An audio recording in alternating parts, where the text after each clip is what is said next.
Hi అండి. నేను మీ Tejashree. Welcome back to our channel.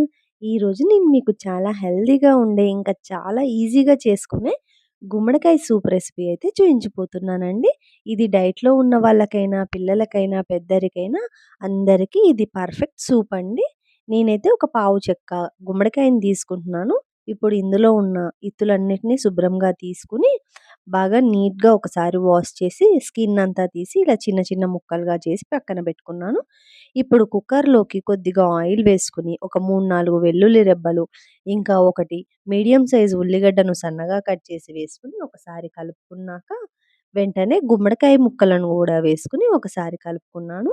ఇప్పుడు రుచికి సరిపడా ఉప్పు, పావు చెంచాడు మిరియాల పొడి వేసుకొని, ఒకసారి కలుపుకున్న తర్వాత, ఒక గ్లాస్ నీళ్ళైతే పోసుకుంటున్నానండి. ఇది మూత పెట్టుకొని ఒక 5, 6 విజిల్స్ సిమ్‌లో పెట్టుకొని ఉడికించుకోవాలి. ఇలా విజిల్స్ అన్నీ వచ్చిన తర్వాత, చల్లారిన తర్వాత మూత తీసుకొని, ఇలా ముక్కలను మాత్రమే నీళ్ళేమీ రాకుండా బ్లెండర్‌లోకి తీసుకొని బాగా స్మూతీగా చేసుకోవాలి.